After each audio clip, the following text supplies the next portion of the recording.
Booyah! We are live, ladies and gentlemen. So you thought it was gone. Perhaps you even relegated it to a back recesses of your brain. Maybe you even dismissed it as a distant memory of a simpler time in American history. Well, folks, it is back.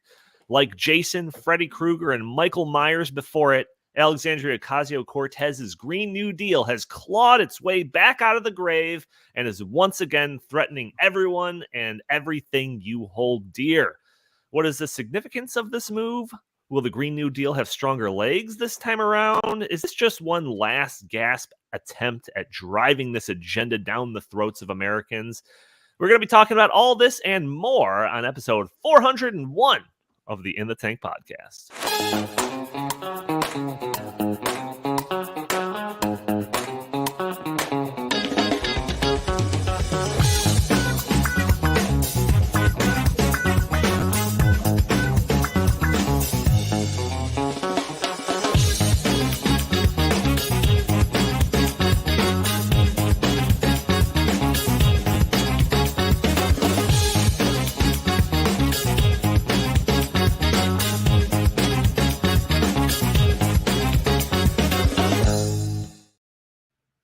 Booyah.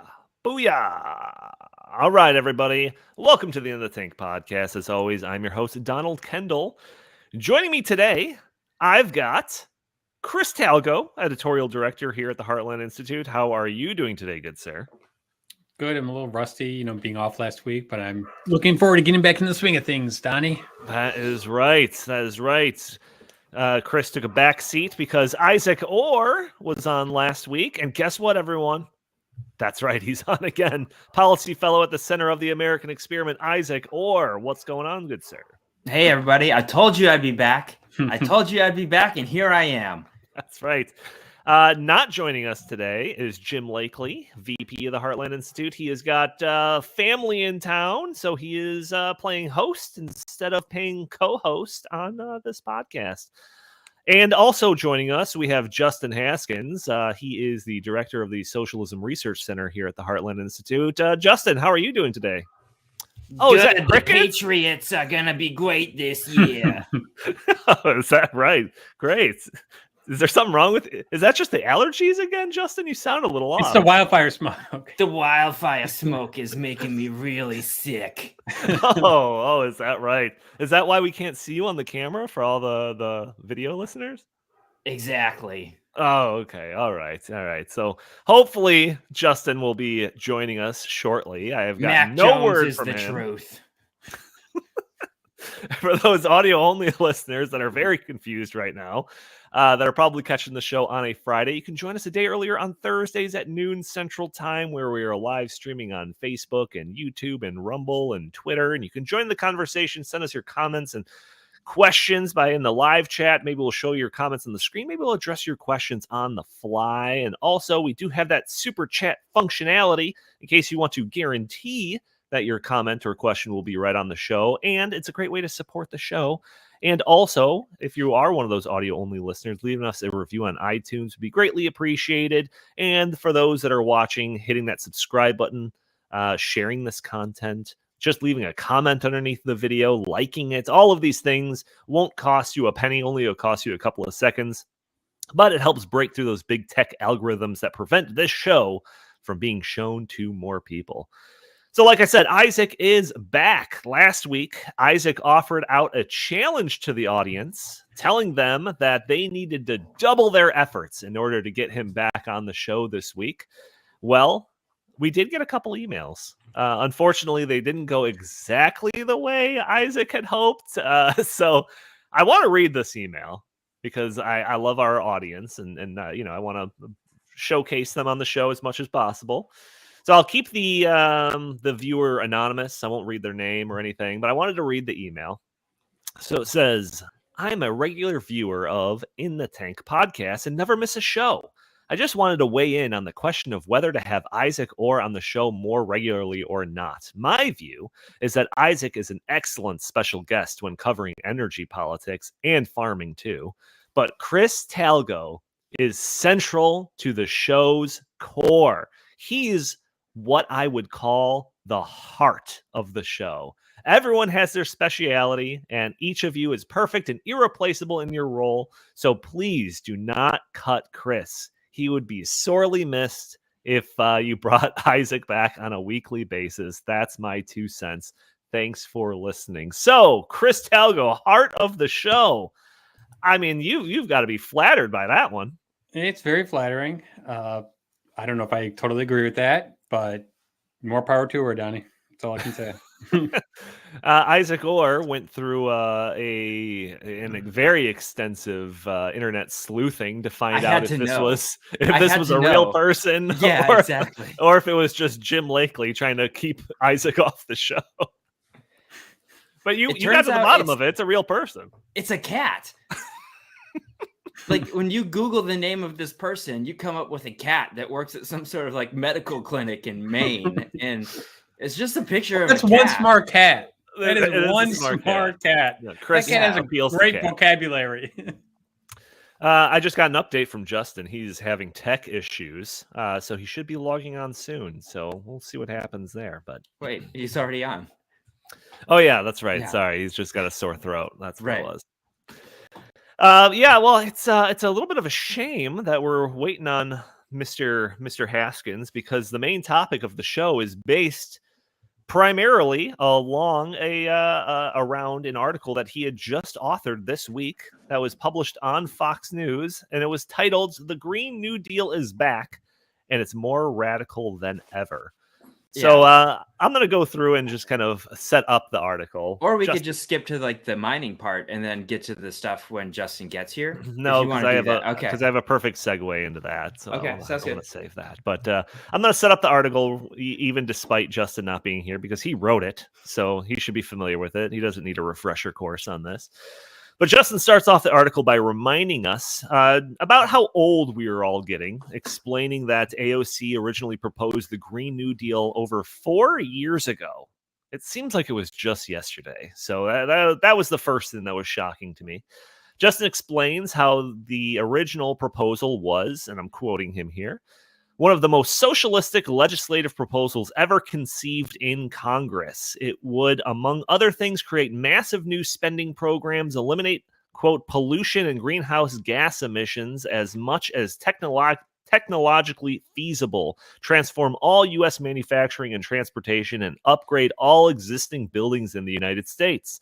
The Green New Deal would also make substantial changes to America's vast agricultural industry, create a jobs guarantee, and provide all people with government-managed health care, economic security, healthy food, and access to nature.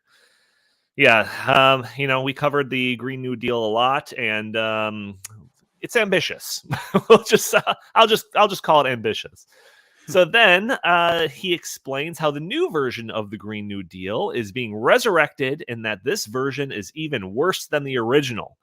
But before we get into that, I want to go back down memory lane in regards to the original Green New Deal. This is a simpler time in America, a time pre-COVID, pre-massive inflation, a time when America's greatest fears were, what is Donald Trump going to say next on Twitter? And how much bat soup do you think I could eat in one sitting?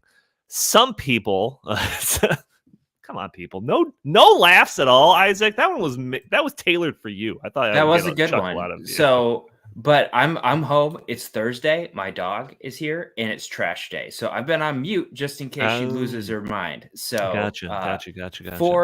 It was hilarious. For the folks listening and not watching, I could barely breathe. I was laughing so hard. So yes, back in those days, some young and up-and-coming U.S. representative is trying to make a name for herself by proposing a seismic piece of legislation that would overhaul everything in America. Like I read in Justin's article, the proposal would include 100% clean energy, transforming manufacturing and transportation in the country, federal jobs guarantee program, universal health care programs, retrofitting all homes to be energy efficient. Just a straight up wish list of leftist goals. And on the panel today, we have two people that represented the two sides of the spectrum when it came to the critical response of this plan. On one side, we had Justin Haskins, who was one of the first people to write about this plan, exposing its lunacy and all of the socialist underpinnings of its goals. And on the other side, we had Isaac Orr, who laughed off the proposal and suggested that it was better to just ignore it. So, Isaac, considering Justin is still not here, I want to start off with you. With the benefit of years of hindsight, what do you make of your strategy compared to Justin's in those early days of the Green New Deal? I mean, I was totally right because it hasn't gone anywhere. All Justin did was hyperventilate. So, speak of the devil, here he is. So he didn't hear that because his earphones aren't in yet. But no, I mean, it was definitely a much bigger deal than I thought it was. I thought it was so ridiculous that it wasn't worth wasting our time talking about. And clearly that's not true, because I think one of the things that AOC and Senator Markey have been promoting is they've basically piecemealed the Green New Deal into legislation through Inflation Reduction Act and the so-called transportation bill, right? So, they've done a lot of the bad things that they wanted to do. They just weren't able to call it the Green New Deal. And I'm sure Justin can elaborate on that. Yeah, so Justin, who is just now joining us, are you there? Can we hear you? Is your voice destroyed by the forest fires or whatever that are going on? You're sounding much better than you were earlier, by the way. Thank you. I'm always looking to improve. No, look, the forest fires are fine. I'm not anywhere near the forest fires. That's an East Coast problem. I don't belong to the East Coast anymore, so it doesn't matter to me. I don't care. East Coast, okay. It's also a Canadian problem. So yeah. So Justin, to kind of catch you up to speed, we've already introduced your article that was published on Fox News, and I was taking us down memory lane to the old days of the original Green New Deal being proposed, and the difference between you and Isaac suggesting we just ignore this because it's ludicrous, and your track of basically covering it relentlessly, and wanted to see, kind of what you thought after years of hindsight and kind of looking back and the whole 2020 vision of all of that, and whether or not you think your strategy was the good one looking backwards. Of course it was the good one. I mean, how could anybody deny that? I made like a whole career off of bashing AOC for about 6 months. So the grift has been great. Yeah. How can you deny it? I can't deny it. Look how many Twitter followers you have now. Yeah, exactly. and so I know that whole unfollow Twitter thing really didn't work out very well for you guys. But that's why we dropped it. Right. Yeah. Makes sense. Strategic retreat. Got it. Yeah, exactly. So look, the thing about the Green New Deal is it was such a stupid socialistic proposal that was so wildly unrealistic that, smart people in policy like Isaac, and yes, that is a real compliment for Isaac, it just couldn't have taken it seriously because it was so dumb. There was no way to do any of the things that the Green Deal was promising to do. And then when you're talking about saving the planet from impending doom and a climate catastrophe, but then also saying we got to forgive everybody student loans, which was in the Green New Deal original version, by the way, and that we need to have universal access to, healthy foods and all the other crap that they jammed in there. It just, you couldn't take it seriously. It just so obviously was not about saving the planet from climate change. And so I understand why people didn't initially take it seriously. The reason why it really does matter and still matters even now is not because the Green New Deal, as it was originally proposed, had any chance of passing. It was overwhelmingly rejected by Congress. It didn't get a single vote in favor of it in the U.S. Senate because people were so just embarrassed by it. But the reason why, including the person who sponsored it, by the way, did not vote for it. But ultimately, the reason why it still matters is because of what Isaac said. It filtered down into a bunch of other things. It was more of an ideological campaign than it was a real policy campaign. And that's why, and it still reverberates within the Democratic Party. Mm-hmm. If you lined up, if we were about to have another, like if Joe Biden dies tomorrow, not that that's possible, obviously, he's going to live forever, but Joe Biden were to die tomorrow and we had to pick a new Democratic Party presidential candidate and we had to have a new Democratic primary, all right, like the Republicans are going through a primary. If we had to do that with Democrats again, and they lined up they all started flooding out of the woodworks, right? And it was time to line them all up and say, where do you stand on the Green New Deal? I bet almost all of them would say they're in favor of it. Sure. I bet like 95% of them would say, yep, I'm in favor of it. Why? Because it's about what it represents and it's about how it's filtering into other policy. It's not really about the Green New Deal as a policy proposal itself. It's more about the paying homage to the climate change gods. Like that's what this is all about. And the green energy gods and making sure that you're on the right side of that debate. And so it definitely matters not because we were fighting it as a serious policy proposal. The reason it mattered is because we were waging an ideological fight. And we're still in that ideological fight about climate change and about socialism and about things like that. That was really what was going on. And it all just kind of occurred in this Green New Deal arena for a while. And now we've moved on to other arenas, but that's where it was happening. So Chris, what do you, I forget kind of what even your position at Heartland was like 4.5 years ago when this was being proposed. What do you remember from that era?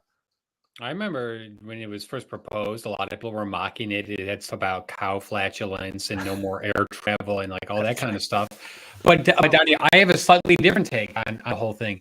I think it shows the difference between Republicans and Democrats. Democrats are just better at negotiating. They shoot for the moon. They start with the highest possible figure. Unlike Republicans, like in the debt ceiling deal, Republicans start at a very low figure and actually work their way down from there. The Democrats are great negotiators because they ask for the whole enchilada, and then if they only get a little piece of it, it's like, well, hey, it's better than nothing. So I think it's a very dangerous to resurrect it, because what they're doing is they're putting it back in the minds of the people. And I think a lot of Americans see this stuff and go, yeah, that sounds good. Yeah, reparations sounds good. Yeah, universal housing sounds good. Yeah, universal healthcare sounds good. So the fact that it's even back into the conversation and being taken seriously, to me, shows that when it comes to marketing their policies, the Democrats are actually head and shoulders above the Republicans. Yeah, no, that is a very good point. Justin and I had a conversation yesterday about the whole debt ceiling debate, and I won't even get into that. Maybe if we have time at the end. But when in regards to the Green New Deal and back when it was originally proposed, I remember having conversations very similar to what points Justin was making. The plan was never really intended to be a realistic suggestion, and that it was more about just trying to shift the Overton window hard in a leftward direction. Right. And I remember I think it was the American Action Forum. Is that the one that Yes. Okay, the American Action Forum, they did some serious damage to the Green New Deal with their study that suggested that the price tag of it was going to be in the vicinity of like $94 trillion or something like that. And that sticker shock really did some damage to any momentum that it had, even if it was a little bit of momentum. And I also recall a lot of hesitancy from even some of the most staunchly Democratic politicians from supporting this plan. I think Nancy Pelosi even dismissed it very snarkily as like the green dream or something like that. And I think there was like a preliminary vote or something that was taken. I forget all the kind of the political lingo about all this stuff. That there was some like vote that was taken, and it literally got 0 votes because even the representatives that supported the plan voted like not present. And they did it for, again, Right. some political reasoning. It was a non-binding they provided it as they introduced it as a non-binding legislative resolution. So basically the idea is you express your support for it, but even if you pass it, it doesn't actually become law. So the stakes were not high at Sure. all. Right. And even with the stakes being not high at all, they couldn't get any votes in the Senate. They had 0 votes for it, including for the person who introduced it. So they got no support, and it was co-sponsored by like 1 million people, including the current Vice President of the United States, Kamala Harris. Elizabeth Warren co-sponsored it. Bernie Sanders co-sponsored it. They had all the big names co-sponsored it. But then when it came time to vote for it, they didn't vote for it. Right. Right. Well, I'm pretty sure McConnell brought that to the floor just to make them either Correct. I vote think or you're not right. vote for it. So, like, Sure. because the Republicans were still in charge of the Senate at that point, so it was totally a big like middle finger to all of the Democrats in Senate to be just basically like, you guys talk a big game about this. Are you going to actually vote for it? Because McConnell knew that was going to be poison for anybody who voted in favor of it. So Right. it was pretty clever. Yeah, and so I think it's very reasonable to look at the track record of the Green New Deal and chalk it up to like a total bust, a complete failure. But I think the argument could be made, and I think some of you have already made it, that it did indeed the Overton window a little bit. So Isaac, kind of looking back at the legacy of the Green New Deal, at least the first version of it, how do you think history is going to treat that? Well, I mean, I think they're going to obviously say it didn't happen, but they're going to say that they piecemealed it into different legislation, like we're going to talk about here in a little bit. So, like, I guess the big thing about the Green New Deal is it just united people's focus on that issue in a way that maybe it was like a big deal before, but this kind of gave them that like big aspirational idea that everybody could rally around this kind of central flag. And that's been a big part of the way that the Democrats have governed since, Biden took office in 2020, right? Like, you had the infrastructure bill. That was like a huge thing that they were looking to do. And then also like the Inflation Reduction Act, right? Like, that is chock full of like $1.6 billion in subsidies for wind, solar, transmission lines, battery storage. And then, Manchin, he says he designed it to have all of these like carve outs for like, oh, well, if you're going to have electric vehicles, like you have to source the battery materials in the United States. And then the administration interpreted it that like commercial vehicles wouldn't need it. So all the commercial like Hyundai and all these other places can still get the subsidies as long as they're not like a personal dealer. So Sure. they've found ways to shoehorn it into, or at least many of the major tenets of it, into other legislation. Right. Yeah, well, like the title of the podcast promises, the Green New Deal is back and perhaps worse than ever. So, Justin, what's the story here? So the first big thing is that they've reintroduced it. So they brought it back in the House, and they reintroduced it in the Senate as well. Obviously, Republicans control the House, so there's no chance of it actually becoming law. There's no chance of it even passing as a resolution, and it probably won't even get some kind of committee hearing or something like that in the House, unless they decide to introduce it just purely so that they could drag up all these old arguments against it, because they think that it's actually worse for Democrats for us to be having this conversation. But I actually don't think they're even going to give it any time. In the Senate, however, Democrats still have control of things, so it's not quite as clear what's going to happen. And of course, the sort of main person in the Senate right now is all of the key people in the Senate have in some way endorsed the Green New Deal or some version of it or some big transformation of the energy system or something like that at various times. So Kamala Harris, who's technically the president of the Senate, is technically the tie vote, the president of the Senate. She is a co-sponsor of the original Green New Deal. So who knows what's going to happen? It's hard to say whether they're actually going to push this forward or if this is just some way for the far left to kind of solidify support in their corner, from the socialist wing or whatever. They're adding things to it. No, so I guess the original version wasn't good enough. They had to add even more things. It wasn't ambitious enough. I know. So they interestingly are introducing a separate thing that is technically it's not part of the Green New Deal, but they're calling it the Green New Deal. They're calling it the Green New Deal for health.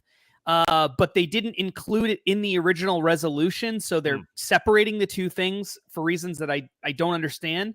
And in this, the whole idea behind this is to create a completely new federal agency, because we don't have enough of those. It would be called the Office of Climate Change and Health Equity. And the purpose of this would basically be to embed all these climate change initiatives and concerns over changing climate into the American healthcare system. Like, that's the sole purpose of this thing. So there's all kinds of money that's going into these community health centers, and there's the language says that the Climate Change and Health Equity Office would oversee facilitating a robust federal response to the impact of climate change on the health of the American people and the healthcare system. It would also be responsible for producing a slew of government reports on the, quote, physical, mental, and behavioral health consequences of climate change, and also to provide efforts within the government to reduce the carbon footprint of the entire healthcare industry, which, in case you didn't know, uses a whole lot of products related to things like oil, like plastic and stuff is really important in the healthcare industry. They use lots of energy in the healthcare industry. The more expensive energy is in the healthcare industry means the more expensive healthcare coverage is. Healthcare coverage is already historically very high. And so lots of reasons for why we wouldn't want to do this. Also, just kind of on its face, it just doesn't seem like it makes a whole lot of sense. There's that as well. And you can just imagine how this is going to be used in a million different ways. Wait, you got to get to the best part here. The best part is when the bill that's being proposed about all of this outlines the individuals disproportionately affected by climate change. Right. And so, all of this new slew of money that's going to be poured into this, we have to make sure that it promotes equity, right? You already just mentioned that the department is going to be called the Climate Change and Health Equity, right? Equity. Right. So we have to make sure that this is going to the people that need it most. And luckily for us, they define the people that are disproportionately affected by climate change. So explain the criteria there.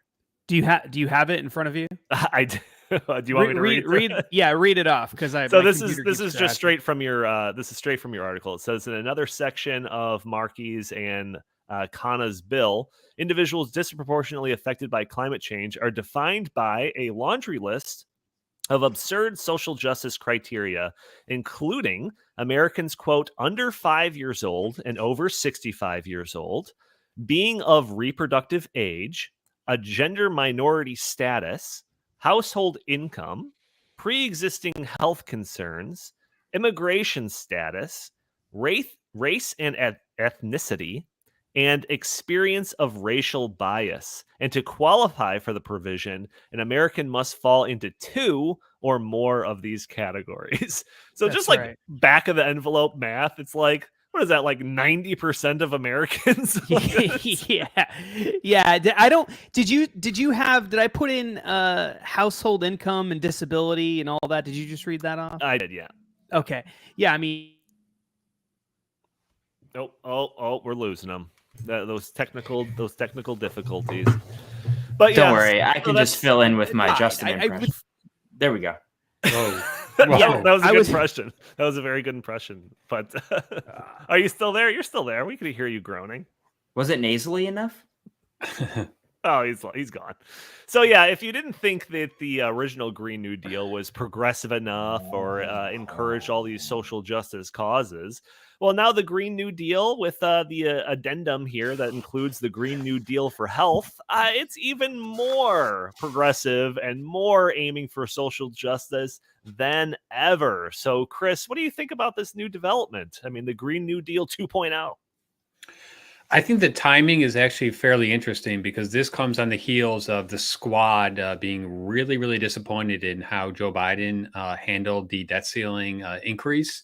I am not, as a libertarian conservative, I actually thought that the deal wasn't that great, but the squad thought that the deal was an abomination because it included some work requirements, and it also leveled off spending. So to me, this is just another way to get, Joe Biden back into the, big government, like put the squad back front and center and kind of, nudge, the Biden administration to say, hey, this is what you ran on. You said you would do this stuff. Remember in the Sanders Biden unity recommendations, all this stuff was in there. So I think that there's a little bit of a schism within the Democratic Party right now, and I think, politics always play a role and elections always play a role. And here we are now kind of on the cusp of 2024, and Biden's trying to pivot a little bit toward the center, a la Bill Clinton. But I think that the squad is saying, no, we're not going to let you do that. And this is just another way to say, hey, we are the backbone of the Democratic Party. We might be like, the vocal minority, but we have a lot of pull. And I think that they're putting this back on the plate to kind of just put this back front and center so that it is being discussed by the mainstream media. And it also, I think, works well for them that this is happening during this whole, Canada wildfire thing, because obviously we know that has nothing to do with climate change. But I saw AOC, I saw Chuck Schumer, and I've seen a bunch of people on the usual suspects, CNN and MSNBC, saying that it's like the timing was portentous. And look, as soon as we put the Green New Deal 2.0 back up here, our skies are being ravaged by Canadian wildfires. So they're once again, so it's their fault. No, but once again, as I said earlier, they're very good at marketing and they're very good at playing on people's emotions. So to them, this is, I think, they have two goals here.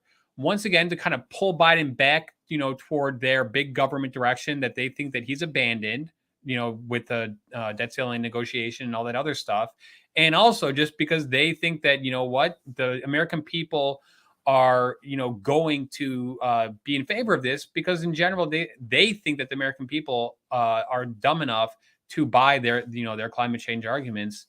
And Donnie, just one other quick thing. I think that they're also paving the way by introducing this now, because if there is another big economic meltdown, I think they'll say, look, we've got this huge economic, package teed up and ready to go. And it has everything that, the liberal wish list of the past, century, everything from, government healthcare to universal basic income to all the stuff that they have been wanting to pass for so long. And it's, it's a double-edged sword, because it's like, it's difficult for them to get that in one comprehensive package, which is why they've gone the piecemeal approach over the past 2 years.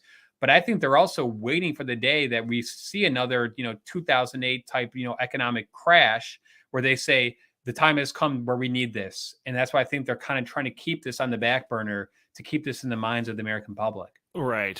Well, Isaac, I mean, what do you think about all this? This whole new addition to the Green New Deal 2.0. I mean, are you going to follow the strategy that you wanted to test out last time around, or are you going to give this a little bit more attention this time around?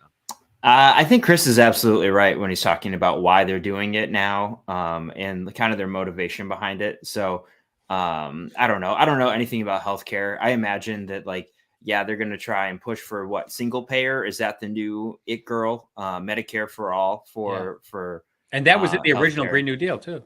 Yeah. So it was Medicare for all. That was the big buzzword for a while. I honestly, what is the big buzzword on the left right now? Like, what is their policy proposal? Because, like, basically ever since the Dobbs decision, all I've heard from them is that, right? Like, that's kind of been their new, like, mantle. Oh, I'll tell you what their buzzword is. It's very simple. It's called extremist. Oh, sure. Anything Republican related is automatically extremist, whether you want school choice or obviously if you want, the fiscal sanity, you're an extremist. If you forgot to throw the MAGA in front of it, Chris. Yeah. You got it. It's a MAGA extremist is how it's technically the term, I think. So yeah, Justin, I'll give you final words on this, but I want to get to another thing that was given by AOC that seems like a different approach to the Green New Deal, but I'll give you final words on your article. Yeah, I think the bottom line is what the left, the far left, the socialist wing of the party, I think has been in trouble for a while now. And what's really interesting is I think that them going back to the Green New Deal is maybe a sign that they're trying to drag up the things that initially gave them a lot of momentum and support to see if it will help kind of push them back into the limelight again and get them some more positive press and all of that. And it doesn't seem like it's worked so far. Most people haven't paid any attention. I probably have given them more media attention about the Green New Deal with one article than they've gotten from the entire rest of the press. Yeah. I mean, did anybody even notice? Nobody even cared. It was basically just me. Yeah, I was finding articles to kind of fill out this my little page notes or whatever, show notes, and I looked up Green New Deal, and yours is the only article that came up. Yeah, I'm the only one that still cares. I still care. Well, okay, I but wish they would send me, let me in on the meetings. Like, I'm the only one that actually gives a crap what you guys are doing over there. You've made more money off the Green New Deal than AOC has. Well, I don't know about that. Oh, let's not get too crazy here. I've cashed in, but not AOC type cash. So there was something else that popped up. It wasn't a news article, but there was something else that popped up when I looked up Green New Deal. And this was a thing that was released by AOC's office. And it's a document that is titled Delivering a Green New Deal. So in previous episodes, we talked about the passage of the Infrastructure Investment and Jobs Act and the very poorly named Inflation Reduction Act, and how they had climate change policy stuff built into it. And it wasn't, really didn't get talked about that much. But now we have it straight from the horse's mouth. Sorry, AOC, I didn't mean it that way. AOC released a long document titled Delivering a Green New Deal. It's 94 pages long. I think it's 1 page for every trillion of the original plan. And the document outlines how, in detail, the Green New Deal can be carried out. So in the opening pages of the document, it reads, the passage of the Infrastructure Investment and Jobs Act and Inflation Reduction Act provide an historic opportunity to deliver on the most significant climate and energy investments in our nation's history, putting us on a path to take on the climate crisis, repair historic harms to low income and disadvantaged communities, and create good union jobs. This guide lays out the goal of the Green New Deal and compiles the resources from the White House and federal agencies to give cities, states, tribes, nonprofits, and individuals the tools they need to take full advantage of these new programs and create on-the-ground progress towards the Green New Deal. So the rest of the paper outlines 11 goals of the environmental aspects of the Green New Deal and how funds allocated by the Infrastructure Investment and Jobs Act and the Inflation Reduction Act could be used to fulfill those goals. So some of those goals include expanding renewable energy, building renewable energy efficient power grids, upgrading existing buildings for energy efficiency, building sustainable food systems, transforming transportation system, et cetera, et cetera. So each one of these lists the amount of funds made available through the pieces of legislation, usually in the tens of billions of dollars, and then lists the parties that are eligible to apply for these funds and what bureaucratic hurdles they have to leap through to get their hands on some of that freshly printed money. So all of this just seems so, I don't know. It's just like a complex web just of government, just prone for waste and abuse to be exploited by the most politically connected people. And it all gets an enthusiastic green light because it has the justification of environment spray painted on the front of it. So, Isaac, I don't know. Am I being too cynical about this?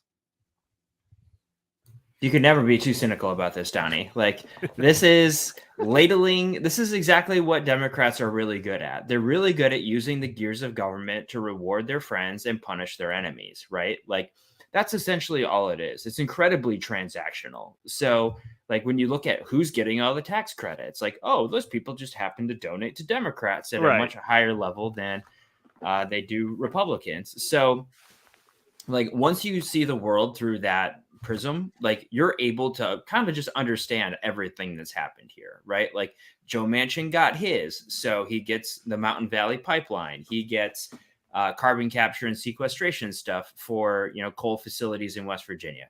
Okay, cool. So as long as you're just kind of ladling the slop into everybody's bucket, except the Republicans, then, they got what they wanted. And that's what we see in this document. Yeah, I was just like scrolling through this, and it's like 94 pages. It's like made to not be looked at, essentially. But when it's just like, oh, goal number 8. So Andy's got this up on the screen: transforming transportation systems. Total funding $86.8 billion. And if you scroll down, it'll like outline the jurisdictions or people or tribes that are like have that are eligible recipients of these funds, and the different like departments and waivers and things you have to fill out to be able to get your hands on some of this money. And I was like 5 pages scrolling into this before I just got like this is government right here. Like this is your nasty web of bureaucracy, and you have to make sure that you're going through these little processes and just going through all this different red tape or whatever for some bureaucrat to like sign off on dumping $60,000 into your lap so that you can create some stream in your backyard and put it under the infrastructure investment act as some type of new environment saving thing or whatever. It's just like I just felt like dirty reading through this. But I don't know, Chris, maybe you have a different take on it. What do you think? Well, I'm going to go back to FDR's New Deal, because obviously they're trying to harken back to FDR's New Deal. And FDR's New Deal came after the Great Depression, and it was the biggest expansion of government services and government programs in U.S. history. We had Social Security, and we had a whole bunch of other wealth redistribution programs that were created, in the New Deal era. And really, when you look at this is not about greening. This is not about cleaning up the country. This is not about, solving our, vexing problems. Really, this is about wealth redistribution. And that's why it's all about equity. And I, browsed through the document that you just had on screen, Donnie, and I saw a lot of things that said, this is to advance equity for this group. This is to advance equity for that group. And really, that's what this is about. This is about government, picking winners and losers and doing almost a $100 trillion, if they really had, every single part of this come to fruition, wealth redistribution. And it would transform America beyond anything you would even remotely recognize as of right now. And the green stuff is just one part of this, but I'm just going to keep harkening back to, they are all about Medicare for all. They're all about a UBI. They're all about payments for homelessness. There is so much stuff that have nothing to do at all with climate change. Absolutely nothing. And that's what this is really about.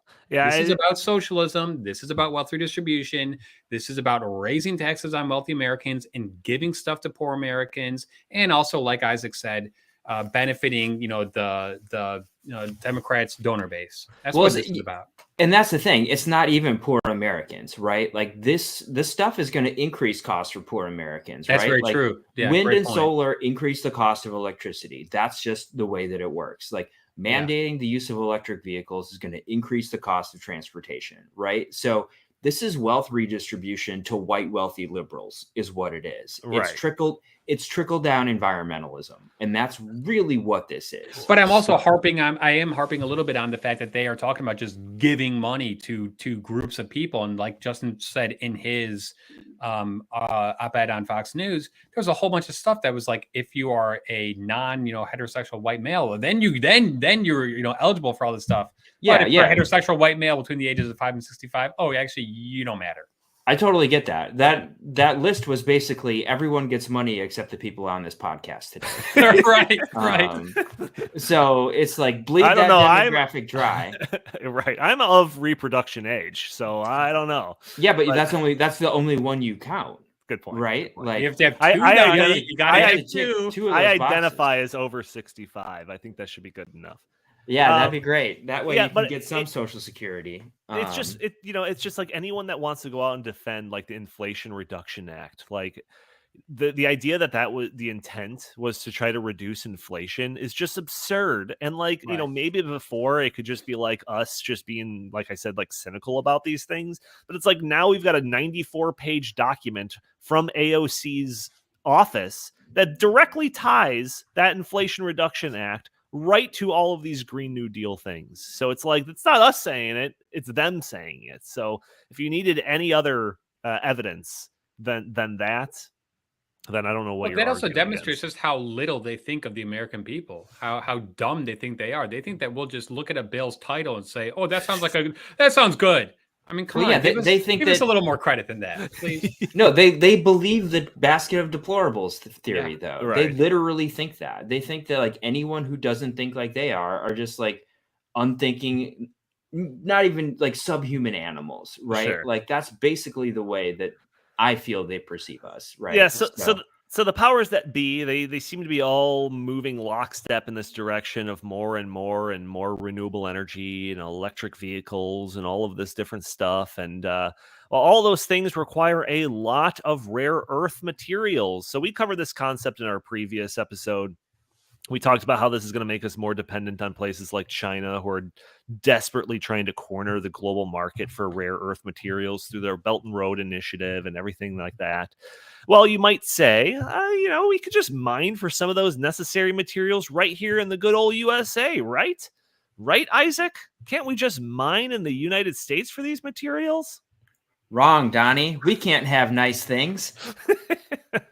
Yeah, so this story comes from you. This is I've got a couple of links to this, but it looks like they were trying to open up. I forget, you can give me the details on it, but a company was trying to open up a mine in Minnesota to mine for nickel and copper, and guess what? Government said, you know what? No. So explain what happened here. Yeah, so this mine was previously owned by a company named Polymet, and that Polymet merged with Tech American, which is like one of the largest mining companies in Canada. So they have this new company called New Range, just to give background to anybody who is familiar with it. But this was going to be the first copper nickel mine in the state of Minnesota. And that's important because Minnesota is home to the Duluth Complex, which is the world's largest undeveloped deposits of copper and nickel anywhere, right? So it has 95% of U.S. nickel reserves. It has more cobalt than any other state, and it could be a major supplier of copper. And these are all the things that we are going to need if we are going to do the incredibly stupid things that this administration is trying to force us to do through regulations, through subsidies, all of this kind of Green New Deal stuff. And essentially what happened was there are different permits that the government needs to give out. And this one was a clean water permit that's issued by the Army Corps of Engineers. And this had been granted to this mine in 2019 under the Trump administration. And as soon as the Biden administration got in, their EPA was telling the Army Corps, we think you should reconsider this permit. And, the companies were actually pretty confident that they were going to still get it. Because they thought that the rules were fair and this wasn't just a blatantly political process. But surprise, the rules aren't fair and it's a blatantly political process. So this permit got revoked from the Army Corps. So that essentially kills this mine that's been under environmental review since like 2005, right? So there's virtually zero way that you're going to get all of the metal and the materials that they want produced within the United States on the timelines that they're saying that we have to be off of fossil fuels. Yeah, one of the articles that I was reading for this when I was doing my prep for it was like the first 12 paragraphs of this article were just like basically giving the impression that this is a great thing. This is a great environmental thing that this dirty company trying to open up this dirty mine was shut down by the government, and how it's going to protect the downstream water sources of this tribe or something like that. And it wasn't until you got to like paragraph 13 of this where it started talking about, like how this could have some type of effect on like the materials being extracted from that. So but that's kind of part and parcel of all this kind of narrative that we talk about all the time, where it's like you only look at one side of the ledger. Like if a billion people are gonna go cold in the winters, or too hot in the summers or whatever, because we can't get all the rare earth materials needed to produce all of these things that are supposed to be powering our modern economy. Okay, we're not going to pay attention to that. We just got to make sure this stream might not potentially be, polluted or something like that. Like, is that just the thinking that goes on when these people see these permits and they're just like, no, let's strike that? Is that what's going on, Isaac? I think, just real quick, Isaac, I think that it's also because they don't believe in cost benefit analyses. And I think that the pandemic showed that they don't believe in cost benefit analyses. So, Oh yeah, right. Yeah. Well, that would require you to like have the critical thinking ability to extrapolate the potential negatives of a situation rather than just like hit the dopamine button of like if you don't wear the mask, you're killing grandma. And Right. like of course. I don't think that there are some people who are still somehow liberals who support mining in Minnesota. Those people need to, check their assumptions that, their party actually gives a crap about the science, because they don't. Like the science, it was never about the science, right? Like whenever the left says that they care about the science, is always just a blunt political like instrument used to like beat their opponents over the head in order to push for whatever crap that they wanted to push in the first place. Right. Well, you know what? We'll get it. We'll get all these materials that would have gotten, mined at probably a far more environmental, protected way in Minnesota. We'll get them from a place that's even more respectful of the environment, and that's China, right? Like, that's or the Democratic Republic of the Congo, where the Yes. Central African Copper Belt is the largest source of cobalt and a huge source of copper, right? Like Cobalt Red, that's a great book. I haven't finished it yet because it's kind of a slog. So I think I undermined the great book premise. Yeah, a little bit. Yeah. Not to mention the slave labor that's being used to mine these, Well, and that's it, right? You got a bunch of kids that are mining cobalt by hand, and some of them are being forcibly transported from other areas of the Congo to the Central African Copper Belt, right? And like you hear about kids are like required to dig tunnels, and the tunnels collapse, and like the kids are paralyzed from the waist down, or they don't make it out at all, right? So their parents are understanding like, oh, because I couldn't provide for my kid, they had to go work in the mine. And because like there's just not enough economic opportunity over there for all the kids to go to school, right? So like they have to live with the guilt of knowing that like their child died because of that, right? So this is like terrible stuff that like we had in the United States in like the 1800s that they're still dealing with today. And it's because we're mandating things like electric vehicle batteries that take like 1,000 times more cobalt than our smartphones. It's just like amazing to me that some of these like really basic things like aren't thought about, when they're proposing these giant $100 trillion plans and all of that. But like they're just like not even discussed like at all. They're not figured out. They're not discussed. They're not thought about at all. And one of the like, we're just talking about here. It's like, all right, you want to do all of this? Like, where are you going to get the rare earth materials? Like, you're not allowing us to dig them up here. Like where were you going to get them? Like that's just not even thought about. And another thing, and we covered this a little bit last week too, and I have another article in the show notes that kind of talks about this, but it's just like, what do you do with all the waste when these solar panels, run out of being efficient after like 10 years, or they completely die out after like 20 years? Like you can't just throw them in the garbage. They've got lead and cadmium and all this type of stuff that like you don't want it to just like break down and seep into the groundwater. There's the pollution there. So you can't just throw them in landfills. You have to do something with them. And nobody has figured out a solution to this. So you can landfill them because landfills have a lot of like liners and pollution control equipment these days. But go ahead. I'm sorry to step on your. Well, I'm going by like the leftist, their. Well, here's the thing, their right? way Like of thinking, right? It is correct because a lot of times we ship the solar panels to third world countries. Okay, well, that's what I was going to say. Reused. Yeah, well, let me say that right now because okay, then say it. California, they have like all of this mounting waste that they don't know what to do with, right? Because they have higher stringent, disposal recommendations when it comes to this. They literally don't know what to do with these giant piles of solar panels that are useless to us now.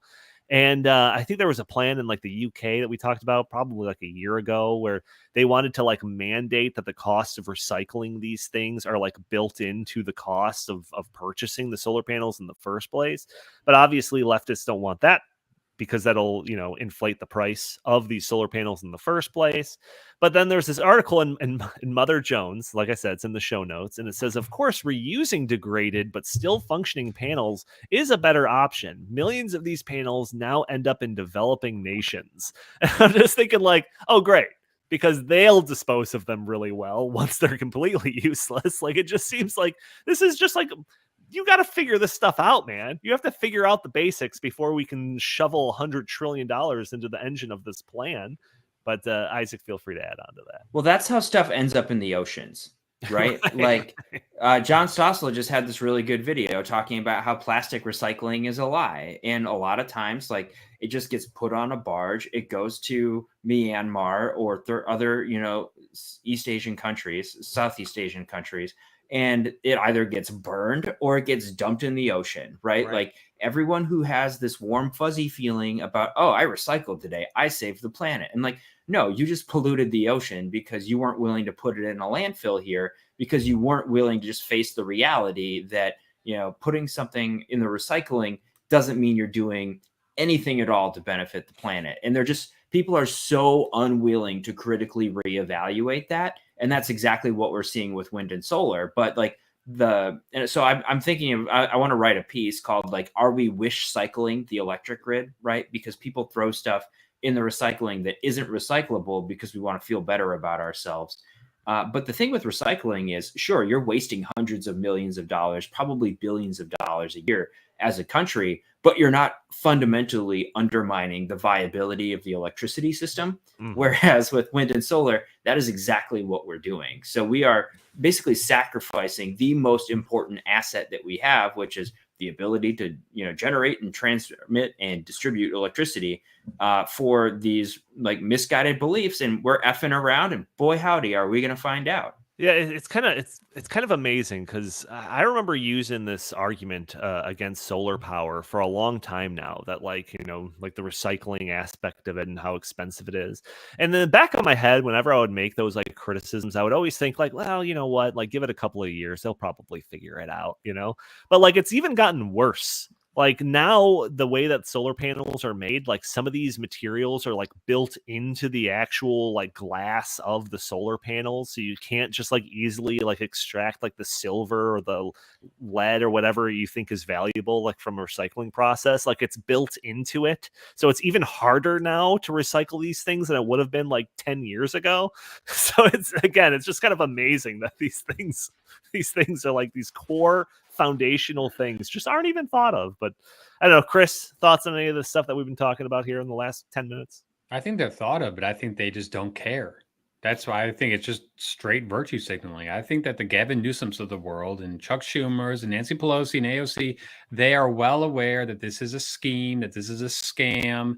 And they are also well aware that if we were to rely more on nuclear power, and if we were to rely more on our natural gas, CO2 emissions, because they're so obsessed with CO2 emissions, would actually go down. And they've actually been going down for a very long time. And this is, about, like Isaac said before, this is about enriching Democratic donors and Democratic, friends of the party who are all in on the renewable energy scam of the century. So it's just really, it annoys me that the American people aren't curious enough to actually want to know, the nuts and bolts of like how all this stuff works. But, we do live in an environment where they just don't seem to really care that much about this stuff. And they just, drink the Kool-Aid that's coming from the mainstream media. I mean, Donnie, this morning, CNN and MSNBC were going apoplectic once again about climate change and this, the haze over the East Coast. And I think that, this does seep into the minds of Americans. And then they think to themselves, man, solar power and wind power, that's good for the earth. That's good. We should support that. But they don't understand that really it's very bad for the earth. And it, like we said, the supply chain is, filled with, human rights violations. And how about the fact that after they're done, they're impossible to actually properly dispose of. So just very frustrating. Yep. Like I mentioned on the last podcast, the Green New Deal is economically disastrous and environmentally toxic. Both of those things. So anyone that, sees this in the headlines, the Green New Deal is coming back. Oh, yeah, I think, I might be in support of that. Make sure you reiterate those 2 points. Slap them. Economically disastrous. Don't resort to violence. And even more importantly, for those people that are susceptible to thinking that this is a good idea, environmentally toxic. So, Isaac, on 2 weeks in a row, I can't imagine that we're going to do environment and energy topics 3 times in a row, so you might not be joining us next week. Any final thoughts for our audience before we start wrapping the show up? Promoting nonviolence is very socialistic of you, Donald. What? Of course Yeah, not. you're a socialist. Non-aggression principle. That is like a core libertarian concept. Sometimes people just need course correction, though. So, you got all this hands-off, laissez-faire. You just let people go around talking about the Green New Deal. No wonder we're in the pickle we're in. I blame. Yeah, right. Because up there in Minnesota, you're just slapping people left and right when you're walking down the street. No permits on these guns, baby.